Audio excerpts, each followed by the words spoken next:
को नमस्कार। आज के इस वीडियो में हम क्लास 11th मैथ्स का चैप्टर नंबर 1 सेट्स जो कि हम एनसीईआरटी बुक से कर रहे हैं से रिलेटेड एक्सरसाइज 1.4 यानी कि एक्सरसाइज 1.4 से रिलेटेड जितने भी एग्जाम्पल्स हैं इस वीडियो में हम उनको सॉल्व करेंगे। तो चलिए चालू करते हैं। और एग्जाम्पल्स का सॉल्यूशन चालू करने से पहले मैं आपको एक और चीज़ बता दूँ कि ये 1.4 से रिलेटेड एग्जाम्पल्स हैं। तो इन एग्जाम्पल्स को सॉल्व करने के लिए आपको एक्सरसाइज 1.4 का इंट्रोडक्शन पता होना चाहिए। उस इंट्रोडक्शन के लिंक मैंने डिस्क्रिप्शन में दे दिए, तो आप पहले उस वीडियो को जाकर देखें और उसके बाद आप इस वीडियो पर आएँ, क्योंकि इन एग्जाम्पल्स को सॉल्व करने में जो कॉन्सेप्ट यूज़ होंगे ना वो एक्सरसाइज 1.4 के इंट्रोडक्शन में मैंने बता रखे हैं। अब चलिए शुरुआत करते हैं सॉल्यूशन के साथ। तो क्या दे रखा है, let A is equals to 2,4,6,8, ये ए सेट हमको दे रखा है, and B is equals to 6,8, 10, 12। ठीक है, ये बी सेट हमको दे रखा है 6, 8, 10, 12। फाइंड ए यूनियन बी, हमको ए यूनियन बी निकालना है। तो अब देखो भाई, ए यूनियन बी निकाल लेते हैं, काफ़ी सिंपल है। ए यूनियन बी क्या होता है, ए के सभी एलिमेंट्स, बी के सभी एलिमेंट्स और कॉमन एलिमेंट्स को एक बार लिखा जाता है। तो देख सकते हो मैं 2,4 ए के एलिमेंट्स लिख लेता हूँ, 8,6 भी ये 6,8 भी ए में है तो ये भी लिख लिया। अब आप एक चीज़ देखो, ये जो 6,8 है ये ए में भी है बी में भी है, तो इसको हम एक ही बार लिखेंगे। ठीक है, तो 6,8 लिख दिया। अब बी के सभी एलिमेंट्स 10,12 लिख दो, क्योंकि बी में 6,8 है उसको तो हम पहले ही लिख चुके हैं। तो ए यूनियन बी आपका 2,4,6,8,10,12 आ गया। अब यहाँ पर आप इस चीज़ को फिर से ध्यान से सुनो, ये जो 6,8 है ना, ये ए सेट में भी और बी सेट में दोनों में है, इसलिए हमने इसको एक बार ही लिखा है 6 और 8 को। ठीक है, आई होप आप लोग इस चीज़ को समझ गए होंगे। अब चलते हैं हम लोग एग्जाम्पल 13 की तरफ। पहले चालू करते हैं एग्जाम्पल 13।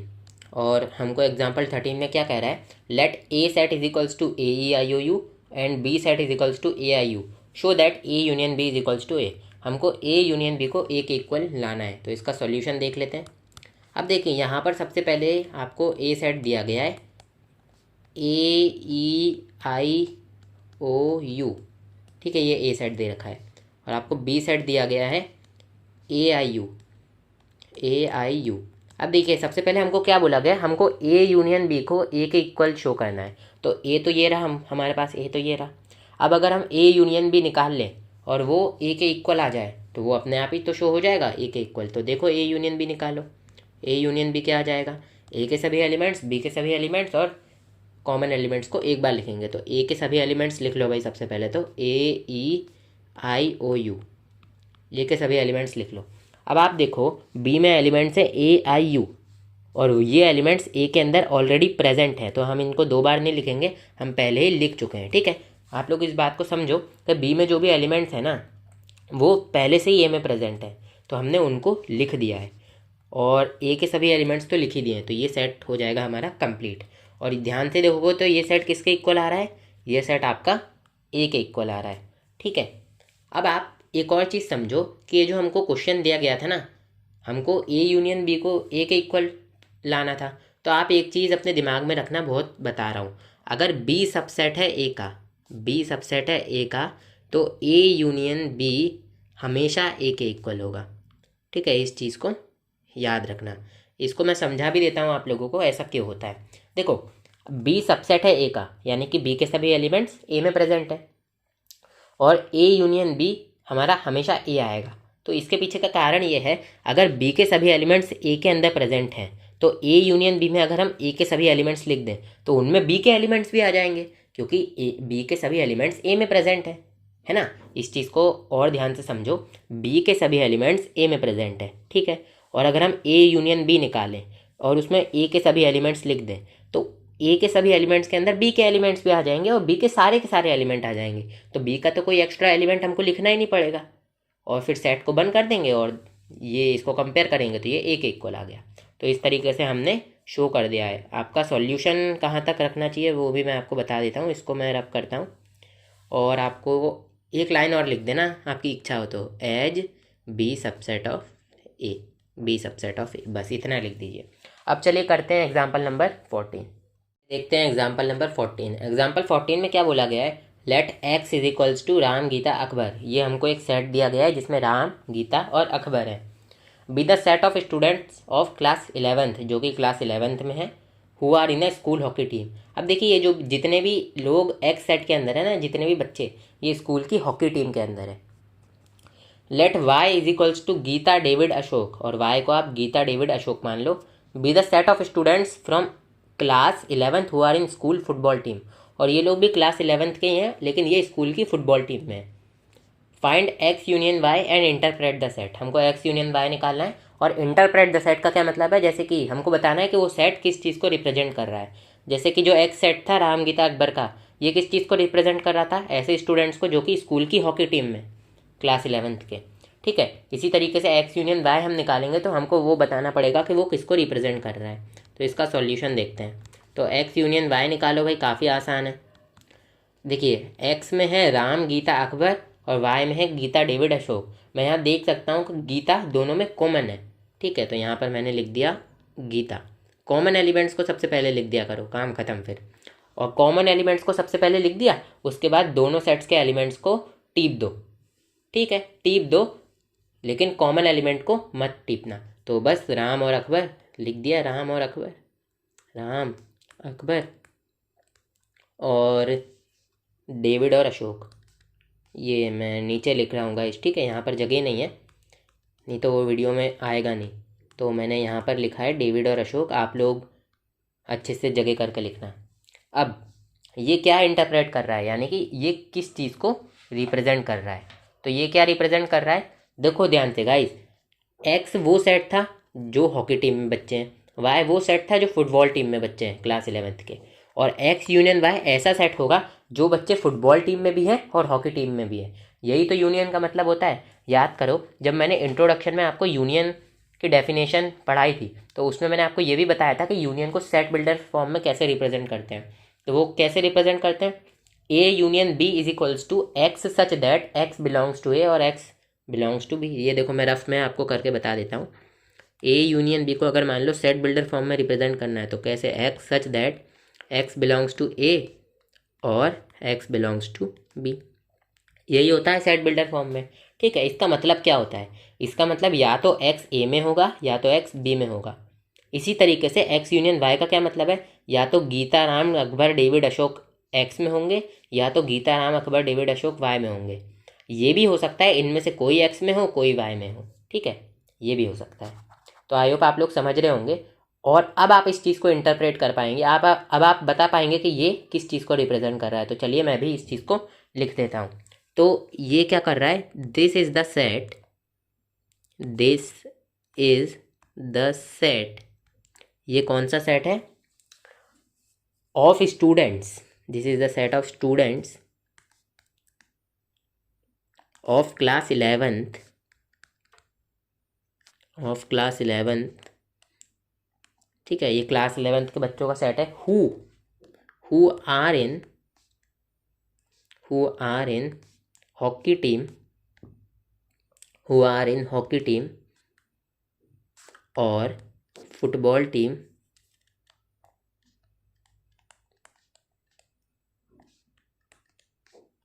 और बोथ। इसका क्या मतलब है, एक्स यूनियन वाई एक ऐसा सेट है, ठीक, एक ऐसा सेट है स्टूडेंट्स का जो कि क्लास 11th में है, जो या तो हॉकी की टीम में है या तो फुटबॉल की टीम में या दोनों में। आप देख सकते हैं कि जो गीता है हमारी, ये देखिए गीता एक एलिमेंट है, ये हमारा ये हॉकी टीम में भी है, एक्स सेट में भी है, और फुटबॉल टीम में भी है, वाई सेट में भी है। ठीक है, तो ये गीता के लिए हमने यहाँ पर बोथ शब्द का उपयोग किया है, क्योंकि एक एलिमेंट है लेकिन है तो सही ना। इसी तरीके से बाकी राम और अकबर हॉकी टीम में, तो ये देखिए, और डेविड और अशोक हमारे फुटबॉल टीम में, तो ये देखिए। तो डेविड और अशोक के लिए फुटबॉल टीम आ जाएगा, गीता और अकबर के लिए हॉकी टीम आ जाएगा, राम और अकबर के लिए हॉकी टीम आ जाएगा, और गीता तो हमारे दोनों में है। ठीक है, तो इस तरीके से आपको लिखना है, this is the set of students of class 11th who are in hockey team और फुटबॉल टीम और बोथ। ये उन बच्चों का सेट है जो या तो हॉकी टीम में या तो फुटबॉल टीम में या दोनों में। जैसे कि गीता दोनों में है, राम और अकबर हॉकी टीम में है, डेविड और अशोक कौन सी टीम में, फुटबॉल टीम में। ठीक है, अब चलिए करते हैं एग्जाम्पल नंबर 15। देखते हैं एग्जाम्पल नंबर 15। एग्जाम्पल नंबर 15 में क्या बोला गया है, consider the sets A and B of example 12, find A intersection B. ये साइन ए इंटरसेक्शन बी का है। ठीक है, अब देखिए तो इसका सॉल्यूशन किस तरीके से होगा। अब हमको जो एग्जाम्पल 12 दिया गया था उसके ए और बी सेट लेने पड़ेंगे। तो एग्जाम्पल 12 में ए सेट क्या दिया गया था, ये दिया गया था 2,4,6, ये देखिए ये 4 लिखा है, 2,4,6,8। और आपका बी सेट क्या दिया गया था आपको एग्जाम्पल 12 के अंदर 6,8, 10, 12, 6,8, 10, 12। अब आपको पिछली बार हमने ए यूनियन भी निकाला था, इस बार ए इंटरसेक्शन भी निकालना है। ये साइन इंटरसेक्शन का है। तो ए इंटरसेक्शन भी क्या होता है, ए और बी के कॉमन एलिमेंट्स का सेट। देख लो भाई ए और बी में कौन कौन से एलिमेंट्स कॉमन है, 6,8 कॉमन है, तो बस 6,8 लिख दो। 6,8 के अलावा इन दोनों में कुछ भी कॉमन नहीं है, तो बस यही आ जाएगा आपका। ठीक है, अब चलते हैं एग्जाम्पल 16 की तरफ। ये देखते हैं हमारा एग्जाम्पल नंबर 16। इसमें बोल रहा है consider the sets X and Y of example 14, find X intersection Y. अब हमको एग्जाम्पल 14 के सेट्स लेने हैं, तो इसका भी सॉल्यूशन देख लेते हैं। देखो एग्जाम्पल 14 में हमको दो सेट दे रखे थे, एक्स और वाई। एक्स सेट कौन सा दे रखा था, एक्स सेट था हमारे पास राम, गीता और अकबर। ये मैं इसको ढंग से लिख देता हूँ, राम, गीता और अकबर।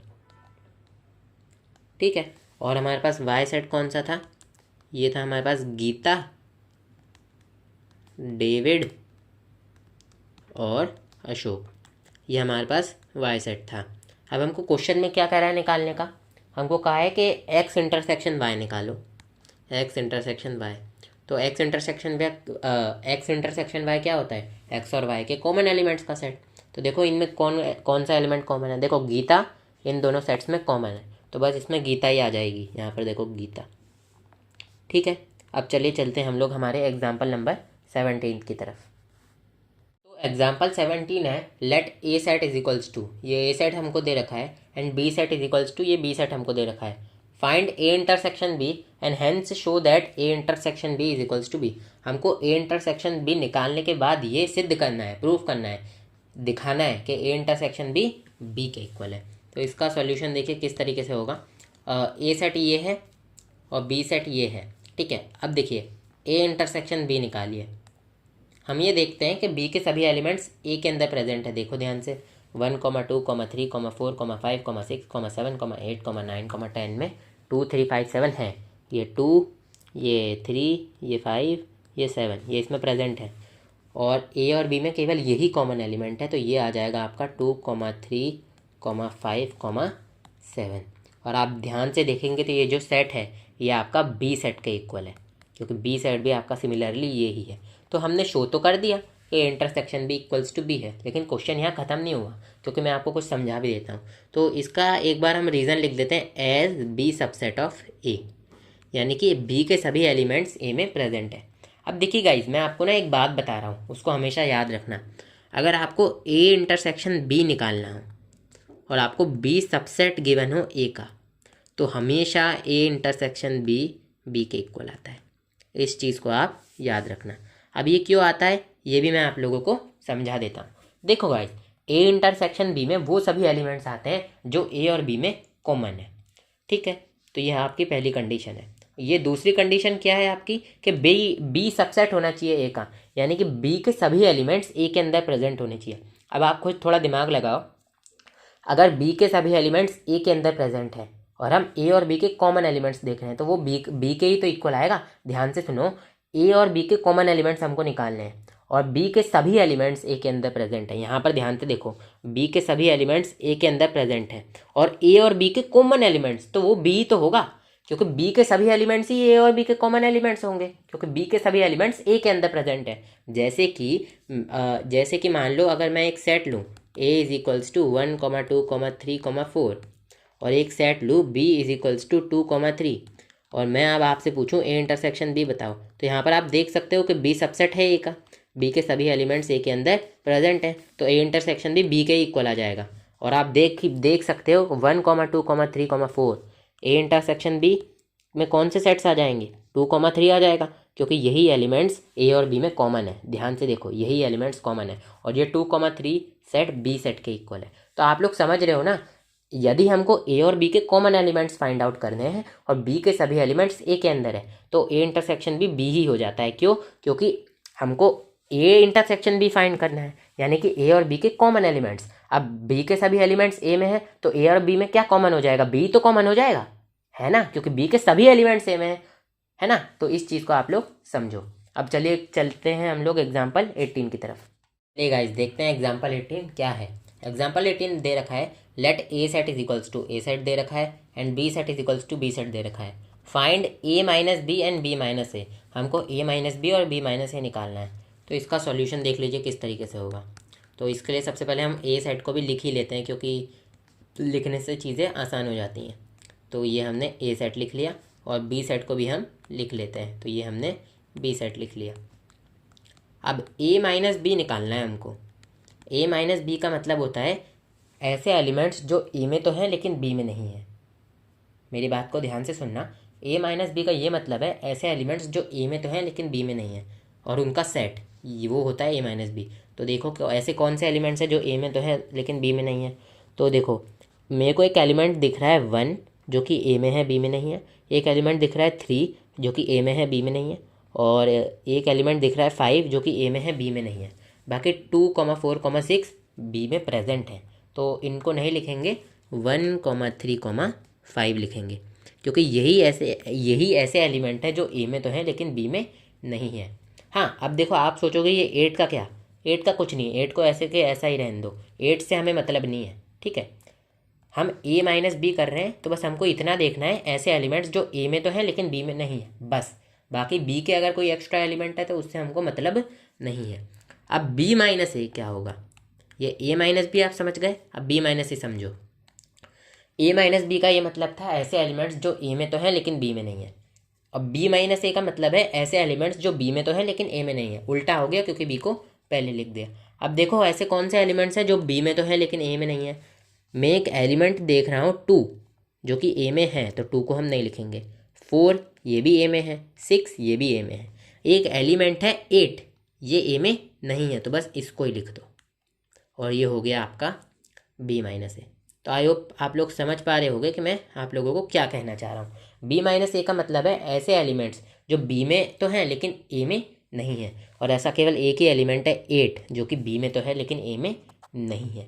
अब चलिए हम लोग करते हैं एग्जाम्पल नंबर 19। अब देखिए जो भी एग्जाम्पल नंबर 19 है ना, उसको करवाने से पहले एग्जाम्पल 18 की थोड़ी बात समझानी है आप लोगों को। और एग्जाम्पल 18 को मैं अभी आपको एग्जाम्पल 18 की कुछ बात बतानी है, उसके लिए मैं आपको वेन डायग्राम समझाना चाह रहा हूँ। तो देखो जो भी एक्सरसाइज था ना 1.4 का इंट्रोडक्शन जब मैंने बनाया था तो उसमें मैंने ये चीज़ें नहीं समझाई थी। मैंने सोचा था कि ये चीज़ें एग्जाम्पल से रिलेटेड है और इनको एग्जाम्पल करते समय ही समझा दूंगा। तो अभी जो मैं 19 एग्जाम्पल करूँगा वो करने के बाद, या फिर मतलब मैं उसको बुक से ही समझाऊंगा आपको, वो समझाते हुए ही मैं आपको वेन डायग्राम समझा दूंगा दोनों के दोनों, ठीक है। तो चलिए बढ़ते हैं एग्जाम्पल 19 की तरफ। एग्जाम्पल 19 करने से पहले एक छोटी सी बात बतानी थी। जैसे कि हमने यहाँ पर ए माइनस बी और बी माइनस ए निकाला था, तो हम ये देखते हैं यहाँ पर कि A minus B not equals to है बी माइनस ए के। ऐसा ज़्यादातर होता है कि A minus B not equals to होता है बी माइनस ए के। हर बार नहीं होता लेकिन ज़्यादातर होता है। तो बस यही बात आपको बतानी थी। अब चलते हैं एग्जाम्पल 19 की तरफ। चलिए देखते हैं एग्जाम्पल नंबर 19। और एग्जाम्पल नंबर 19 के साथ ये सारी चीज़ें भी देखेंगे, वेन डायग्राम ये और कुछ एक्सप्लेनेशन दे रखा है यहाँ पर, ये भी देखना है हम लोगों को, क्योंकि ये इंट्रोडक्शन पार्ट में हमने कवर नहीं किया था। देखिए एग्जाम्पल 19 में बोला है let V set is equals to A E I O U, ठीक है, and B is equals to A I K U. ये हमको वी सेट और बी सेट दे रखा है। Find V minus B and B minus B. तो ये हमको वी माइनस बी और बी माइनस बी निकालना है। तो देखो वी माइनस बी तो सिंपली ई हो जाएगा, क्योंकि वी माइनस बी का क्या मतलब है, ऐसे एलिमेंट जो वी में तो हैं लेकिन बी में नहीं है। तो आप देख सकते हैं ई और ओ एक ऐसे एलिमेंट्स हैं जो वी में तो हैं लेकिन बी में नहीं है। उसके अलावा वी में जितने भी एलिमेंट्स हैं ए आई यू वो बी में भी प्रेजेंट है, ए आई यू। तो वी माइनस बी तो ई कॉमा ओ हो गया, since the elements E comma O belong to V but not to B. क्योंकि जो ई कॉमा ओ है ये वी में तो है लेकिन बी में नहीं है। And B minus V equals to K. अब B minus V equals to K क्यों आया? देखो बी माइनस वी का क्या मतलब होता है, ऐसे एलिमेंट्स का सेट जो बी में तो है लेकिन वी में नहीं है। तो अब हम ये देखते हैं कि के एक ऐसा एलिमेंट है जो कि बी में तो है लेकिन वी में नहीं है। आप यहाँ पर देखो, ये जो के है वो बी में प्रेजेंट है लेकिन वी में नहीं है। बाकी के अलावा जितने भी एलिमेंट है ए आई यू, ये वी में भी प्रेजेंट है। तो ये तो हमारा क्या हो जाएगा, बी माइनस वी तो हमारा के ही हो जाएगा। अब चलिए, जितना भी मैंने ये समझाने के लिए किया था इसको रब करता हूँ ताकि आप लोग का ध्यान नहीं भटके। चलिए, अब K since the element K belongs to B but not to V, क्योंकि जो के है वो बी में तो है लेकिन के नॉट बिलोंग्स टू वी है। के बी में तो है लेकिन के वी में नहीं है। ठीक है, तो यहाँ पर ये एग्जाम्पल ख़त्म होता है। यहाँ से लेकर यहाँ तक था इसका सॉल्यूशन। अब इसके आगे हमको थोड़ा दे रखा है, उसको पढ़ते हैं। We note that V minus B not equals to B minus V. V minus B minus V के इक्वल नहीं है। आप देख सकते हैं ई कॉमा हो के इक्वल नहीं है। Using the set builder notation, यानी कि सेट बिल्डर फॉर्म जिसमें सेट्स को लिखते हैं, we can rewrite the definition of difference as. हम क्या बोलते हैं, ए माइनस बी यानी कि डिफरेंस ऑफ सेट्स की डेफिनेशन को किस तरीके से लिख सकते हैं, ये है हमारा A minus B is equals to X such that X belongs to A and X not belongs to B. X या एक्स किस चीज़ को रिप्रेजेंट करता है, ए माइनस बी जो भी सेट होगा उसके अंदर के जितने भी एलिमेंट्स हैं उसको हम स्मॉल लेटर एक्स से डिनोट कर रहे हैं। यहाँ वाई भी लिख सकते थे, कुछ भी लिख सकते थे, बस ए और बी नहीं लिख सकते थे क्योंकि ए और बी तो यहीं पर दिया हुआ था। हाँ, स्मॉल ए और स्मॉल बी लिख सकते थे आप। ठीक है, तो चलिए, यानी कि इसका क्या मतलब है, एक्स ए में तो होगा एक्स बी में नहीं होगा। ए माइनस बी का क्या मतलब है, एक्स ए में तो होगा लेकिन एक्स बी में नहीं होगा। एक्स बिलोंग्स टू बी यानी कि एक्स ए में होगा और X not belongs to B यानी कि एक्स बी में नहीं होगा। अब देखिए the difference of two sets A and B can be represented by Venn diagram as shown in figure 1.8। अब देखिए, ये जो हमको वेन डायग्राम दिया गया है इसमें जो ब्लू वाला एरिया है ना, ब्लू कलर से शेड किया गया है, वो ए माइनस बी को दर्शाता है। अब इस चीज़ में आप लोग को थोड़ा डाउट होगा क्योंकि देखिए, ए माइनस बी क्या होता है, ए माइनस बी वो सेट होता है, मतलब ए माइनस बी वो सेट होता है उन एलिमेंट्स का जो ए में तो है लेकिन बी में नहीं है। तो देखिए, इसी तरीके से अगर हम वेन डायग्राम में करेंगे ना, तो ए माइनस बी क्या होता है, वो एलिमेंट जो ए में तो है लेकिन बी में नहीं है। ऐसे ही वेन डायग्राम में ए माइनस बी क्या होगा, ऐसा एरिया जो ए में तो है लेकिन बी में नहीं है। तो ऐसा एरिया ढूंढिए जो ए में तो है लेकिन बी में नहीं है, तो आपको यही एरिया मिलेगा जो ये ब्लू कलर से शेड किया गया है ना, यही एक ऐसा एरिया है जो ए में तो है लेकिन बी में नहीं है। ठीक है, ये बीच वाला एरिया आप कहेंगे तो ये बीच वाला एरिया बी में है, ये बीच वाला एरिया तो ए और बी में कॉमन है। ठीक है, यानी कि ये ए में भी है बी में भी है, लेकिन हमको तो ऐसा एरिया देखना है जो सिर्फ और सिर्फ ए में है। तो जो एरिया सिर्फ और सिर्फ ए में है उसी को हम ए माइनस बी बोलते हैं वेन डायग्राम के फॉर्म में। तो ये देखिए, इसको इस तरीके से यहाँ पर रिप्रेजेंट किया गया है। आई होप आप लोग समझ रहे होंगे। ठीक है, ये यूनिवर्सल सेट के अंदर लिखा गया है क्योंकि वेन डायग्राम यूनिवर्सल सेट के अंदर ही लिखते हैं। ये चीज़ मैं आपको पहले ही पढ़ा चुका हूँ। The shaded portion represent the difference of two sets A and B. और ये जो शेडेड पोर्शन था, क्या बोलते हैं, ये जो लाइट ब्लू कलर से था, ये ए और बी का डिफरेंस को शो करता है, ए माइनस बी क्या होगा। ठीक है, अब एक और ज़रूरी बात है, रीमार्क, यानी कि जिन चीज़ों का आपको ध्यान रखना रहता है, जो किताब वालों को लगता है कि आप भूल गए होगे तो आपको फिर से याद दिला दे वो। The sets A minus B, A intersection B and B minus A are mutually disjoint sets. यानी कि A minus B intersection A intersection B minus A is equals to phi आएगा। समझ रहे हो आप मेरी बात को? मतलब ये जो है ना, ये स्टेटमेंट आपको समझने में काफ़ी दिक्कत हो रही होगी। इस चीज़ को मैं अभी डिटेल में समझाऊंगा, टेंशन मत लो। बस इस चीज़ को आप याद रखना कि A minus B, A intersection B और बी माइनस ए म्यूचुअली, यानी कि तीनों डिसजॉइंट सेट्स होते हैं, यानी कि इनका इंटरसेक्शन फाई होता है। डिसजॉइंट सेट्स का क्या मतलब है कि जिनका इंटरसेक्शन फाई हो। चलिए, that is the intersection of any of these two sets is the null set as shown in figure 1.9। यानी कि इन दोनों, अब जैसे कि ए माइनस बी है, इसका इंटरसेक्शन आप इसके साथ कर दो या इसके साथ कर दो, ये नल सेट ही आएगा। या फिर आप तीनों का इंटरसेक्शन एक साथ कर दो, ये भी आपका फाई, यानी कि फाई किसके इक्वल होता है, ये मैं इसको अच्छे से समझाता हूँ। फाई किसके इक्वल होता है, फाई इसके इक्वल होता है, नल सेट होगा। यानी कि इन सब में एक भी एलिमेंट कॉमन नहीं होगा। ठीक है, इस चीज़ को ध्यान में रखना। अब ये वेन डायग्राम में भी दिया हुआ है, लेकिन वेन डायग्राम में देने से पहले मैं आपको इसको खुद बताऊंगा, ठीक है, मैं आपको इसको खुद बताऊंगा। मान लो कोई सेट है ए, यहाँ पर देखो दो सेट है ए और बी। ए मान लो कोई भी सेट है 2,9,11,4, और कोई सेट मान लो बी है जो कि है 8,10,11,2,9। अब देखो सबसे पहले हमको ए माइनस बी निकालना है, तो ए माइनस बी निकालो भाई। ए माइनस बी वो एलिमेंट्स होंगे जो ए में तो है लेकिन बी में नहीं है। तो ऐसे कौन से एलिमेंट्स है जो ए में तो है लेकिन बी में नहीं है? बी में 11 है जो कि इसमें है, और बी में 9 है, और जो भी बी में 2 भी है, यानी कि 11,2,9 बी में है। तो 11, 2 और 9 को छोड़ो, ए माइनस बी में केवल 4 आ जाएगा, क्योंकि 4 ही एक ऐसा एलिमेंट है, 4 ही एक ऐसा एलिमेंट है जो ए में तो है लेकिन बी में नहीं है। अब देखो ये जो ए इंटरसेक्शन बी है ना, यहाँ पर कंफ्यूज मत होना। देखो ये हमको ए माइनस बी का इंटरसेक्शन करना है ए इंटरसेक्शन बी के साथ, यानी कि ए इंटरसेक्शन बी जो भी सेट आएगा उसको ए माइनस बी के साथ इंटरसेक्शन कर देना है। यहाँ ये मत सोचना इधर भी इंटरसेक्शन इधर भी इंटरसेक्शन, ये क्या हो गया? ए माइनस मतलब अगर आप ए इंटरसेक्शन बी को मान लो सी के इक्वल ले लो, तो यहाँ पर सी लिख दो। इस तरीके से करोगे तो आपको और अच्छे से क्लियर रहेगा। चलो मैं कर ही देता हूँ।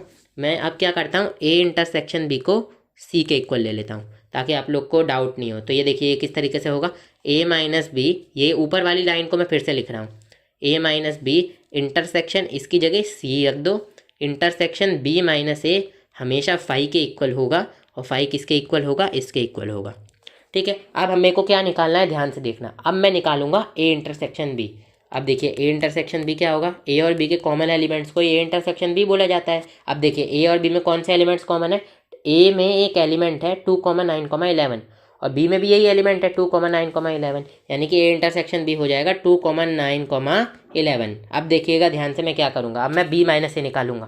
बी माइनस ए निकालते हैं, ठीक है, तो बी माइनस ए निकालते हैं, फिर हम लोग इसको टेस्ट करेंगे। बी माइनस ए का क्या मतलब है? ऐसे एलिमेंट्स का सेट जो बी में तो है लेकिन ए में नहीं है। ऐसे कौन से एलिमेंट्स हैं? 8,10, 8,10 ऐसे एलिमेंट्स हैं जो बी में तो है लेकिन ए में नहीं है। ठीक है, अब देखिए अब अगर मैं, मेरी कंडीशन क्या थी, A minus B intersection C, intersection B minus A हमेशा फाई के इक्वल होगा, यानी कि हमेशा नल सेट होगा।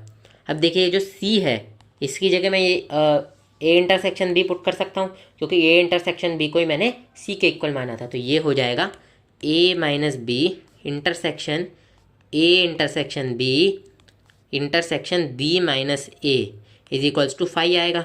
अब देखिए ए माइनस बी क्या है, ए माइनस बी हमने क्या निकाला था, ए माइनस बी हमने ये निकाला था ये 4।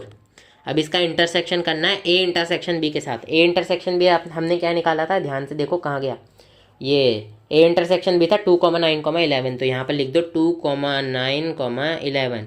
और हमने बी माइनस से क्या निकाला था, ध्यान से देखो, बी माइनस से क्या निकाला था, 8,10। ये देखिए 8,10। तो अब आप देखिए इन तीनों सेट में एक भी एलिमेंट कॉमन नहीं है, ये तीनों सेट में एक भी एलिमेंट कॉमन नहीं है, इसलिए इन तीनों सेट का इंटरसेक्शन किसके इक्वल हो जाता है, फाई के। और इधर मैं बी माइनस ए इसको इस तरीके से लिखूंगा, देखिए बी माइनस ए ये था तो ये इस तरीके से। ठीक है, अब देखिए इन तीनों सेट्स में एक भी एलिमेंट कॉमन नहीं है, इसलिए इनका इंटरसेक्शन किसके इक्वल होता है, फाई के इक्वल होता है, इसके एम्प्टी सेट के, क्योंकि इनमें एक भी एलिमेंट कॉमन ही नहीं है। इसलिए अगर आप इस सेट का इस सेट के साथ कराएं तो इनमें भी एक भी एलिमेंट कॉमन नहीं होगा, इस सेट का इस सेट के साथ कराएं तो इनमें भी एक भी एलिमेंट कॉमन नहीं होगा, इसीलिए इनका इंटरसेक्शन फाई के इक्वल आएगा। ठीक है, अब देखिए, अब इस चीज़ को वेन डायग्राम से आप इसको एकदम पक्की हो जाएगी आपको ये चीज़। ठीक है, अभी जब तक ये जितना भी अपन ने समझा था इसको मैं मिटा देता हूँ, वरना ये आप लोगों को बहुत ज़्यादा दिक्कत देगा। ये चीज़ मैंने इसलिए समझा है क्योंकि इसमें ही लोगों को सबसे ज़्यादा डाउट होता है कि म्यूचुअली कैसे ये हो गया, अरे ये क्या हो गया। चलिए छोड़िए, मैं आपको ऐसे ही समझा देता हूँ। इसको इतना इतना ऊपर ऊपर से मिटा देते हैं, पता नहीं किस्मत ही ख़राब है, वो मिट ही नहीं रहा है। तो ये मैं मिटा देता हूँ इसको यहाँ से, अब आप लोगों को क्लियर रहेगा। देखिए सबसे पहले हमको दे रखा है ए माइनस बी, ये वाला एरिया है जिसको लाइट ब्लू कलर से शेड किया गया है। देखिए मैं अब आपको और अच्छे से समझाऊंगा। देखिए अब जो मैं रेड कलर ले रहा हूँ ना, वो मैं ए इंटरसेक्शन बी के एरिया बाउंड्री कर रहा हूँ। ये देखिए रेड कलर से मैंने ए इंटरसेक्शन बी की बाउंड्री कर दी है, यानी कि रेड कलर के अंदर का सभी पूरा एरिया ए इंटरसेक्शन बी के अंतर्गत आता है। अब मैं येलो कलर से ए माइनस बी की बाउंड्री कर देता हूँ। ठीक है, येलो कलर से मैं ए माइनस बी की बाउंड्री कर देता हूँ। तो ये जो भी येलो कलर से मैंने बाउंड्री की है वो मैंने a माइनस बी की बाउंड्री कर दी है, यानी कि उस बाउंड्री के अंतर्गत जितना भी एरिया है वो a माइनस बी के अंदर आएगा। ठीक है, यहाँ पर देखिए ये यहाँ पर लाल कलर की बाउंड्री भी है, a माइनस बी की बाउंड्री भी है, और b माइनस ए की भी मैं बाउंड्री कर देता हूँ। ये अपना इस कलर से कर देता हूँ। ये कौन सा कलर है आपको अलग दिख जाएगा, ये आपको अच्छे से दिख नहीं रहा होगा, रुक जाइए। इस कलर से करते हैं। तो ये देखिए इस तरीके, ये सेम कलर नहीं हो गया, मैं क्या कर रहा हूँ यार। चलिए इस कलर से कर लेते हैं, डार्क ग्रीन से। तो ये देखिए, ये जो भी मैं बाउंड्री कर रहा हूँ ना, इसके अंदर का जो भी एरिया है वो b माइनस ए का एरिया है। ये देखिए ये बाउंड्री, तो आप देख सकते हैं ये जितने भी एरिया हैं a माइनस बी का एरिया, ये देखिए ये a माइनस बी का एरिया, ये आपका a माइनस बी का एरिया, और ये आपका a इंटरसेक्शन b का एरिया। ठीक है, ये आपका a इंटरसेक्शन b का एरिया, और लास्ट में जो हमने एरिया निकाला ये आपका b माइनस ए का एरिया। यानी कि b माइनस ए के सभी एलिमेंट्स ये ग्रीन कलर वाले एरिया के अंदर आएंगे, a इंटरसेक्शन b के सभी एलिमेंट्स रेड कलर वाले एरिया के अंदर आएंगे, और a माइनस बी के सभी एलिमेंट्स येलो कलर वाले एरिया में आएंगे। आप देख सकते हैं इन सभी में एक भी एरिया कॉमन नहीं है। ये जितना भी एरिया है ये पूरा एरिया ही अलग है। आप देखिए a माइनस बी और a इंटरसेक्शन b में कुछ कॉमन है ही नहीं। दिख रहा है क्या आपको कुछ कॉमन? बिल्कुल नहीं। इसकी बाउंड्री देखो, ये येलो येलो बाउंड्री है, ये अलग से है। ठीक है, ये देखिए ये येलो येलो बाउंड्री है, अलग बाउंड्री है, और जो रेड वाली बाउंड्री है वो अलग बाउंड्री है। येलो येलो बाउंड्री का मतलब है इस तरफ वाला एरिया। ठीक है, और इस तरफ मैंने रेड की बाउंड्री की है, यानी कि अंदर वाला एरिया, और ग्रीन की बाउंड्री का भी यही मतलब है। तो आई होप आप लोग समझ रहे होगे मैं क्या कहना चाहता हूँ। वेन डायग्राम में भी आप इस चीज़ को देख सकते हो कि a माइनस बी में और a इंटरसेक्शन b में एक भी एरिया कॉमन नहीं है, ना ही a माइनस बी और b माइनस ए में एक भी एरिया कॉमन है। तो जब इनमें एक भी एरिया कॉमन ही नहीं है, वेन डायग्राम में हमने ये चीज़ देख ली, तो ऐसे ही अगर हम कोई भी सेट ले लेंगे तो उनमें भी कहाँ से एरिया कॉमन आएगा, क्योंकि ये चीज़ तो अब हमने अभी हाल वेन डायग्राम के थ्रू प्रूव कर दी, और हमने अभी ये सेट्स का एग्जाम्पल भी लेके देखा था। तो इस चीज़ को आप समझिए, ये थोड़ा डीप जा रहा है। ठीक है, ये देखिए फिग 1.9 में दे रखा है। अब मैं आपको एक और बार अच्छे से समझा देता हूँ। देखिए a minus B yellow colour वाला एरिया है, जो भी एरिया येलो कलर से शेड किया है उसके अंदर a माइनस बी के सभी एलिमेंट्स आएंगे। जो भी एरिया रेड कलर से शेड किया है उसके अंदर a इंटरसेक्शन b के सभी एलिमेंट्स आएंगे। जो भी एरिया डार्क ग्रीन कलर से शेड किया है उसके अंदर b माइनस ए के सभी एलिमेंट्स आएंगे।